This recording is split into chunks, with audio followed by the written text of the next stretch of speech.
Merry meet. It is midsummer here in the southern hemisphere, and I'm doing a bit of a kitschy apothecary very quick share, just in case people haven't realised this. I'll share just in case. It helps preserve what you have processed, which, you know, when you sum it up from growing to drying and then processing, it's months and months of work, isn't it? So you don't want to undo it all by not doing this little thing. So what is it? So anyway, one of my favourite things to do with citrus, I don't like wasting anything, as per usual with my botanicals.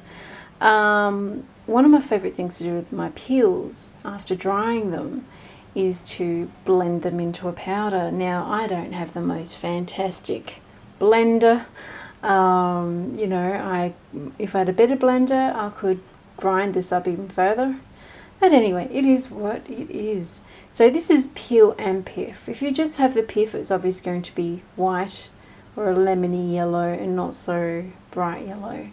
For me, I use pith and peel, pretty much par course, same thing. So I blend it together. There's no point me separating the two. So anyway, oh my God, I just breathed that in. Let me just take a sip of my coffee. Sorry guys. Oh my God, I just breathed that in.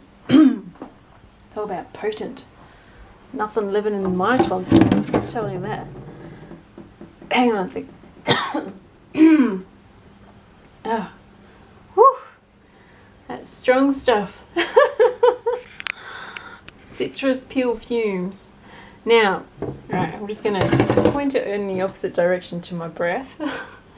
One of the things when you blend your peel, blending anything, have you not noticed how the engine of your blender gets hot, the jug gets hot, or warm at least, and so does the content so that you're blending.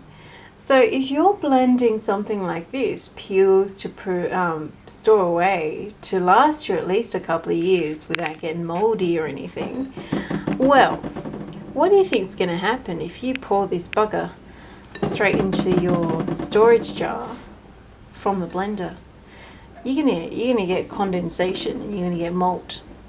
So, a little step, just in case no one's told you this, I'm sharing this with you.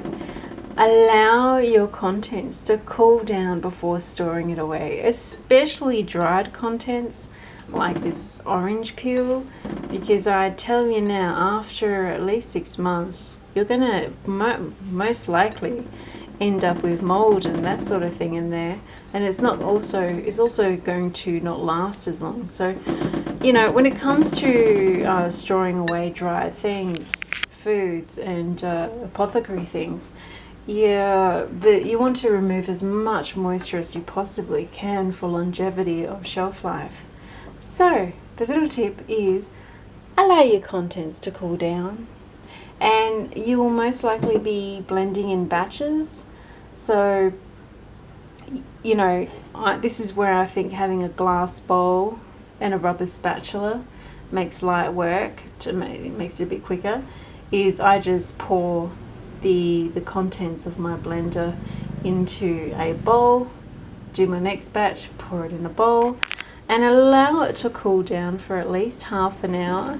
If you have buzzy things around the place, just use a food cover. So usually, you know, it's a little handle.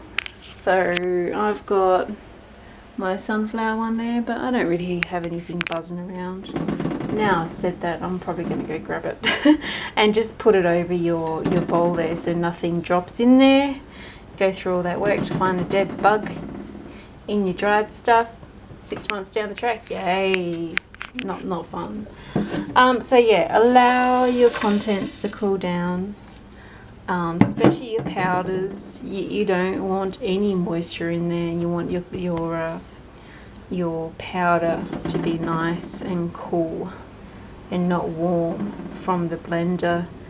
And make sure, personally, I know it's being finicky, but after 15 minutes I just give it a bit of a stir, just so that, you know, the powder at the bottom doesn't get stuck together, as it will a little bit. Remember, citrus peels when you blend them are a little bit on the side of sticky, so just bear that in mind.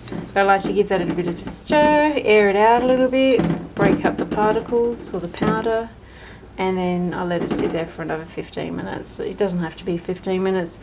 You know, half the time I'm always doing so many things, it's usually half a day. Just sitting out there. And if it's covered, you don't have to worry about anything dropping in there, yeah?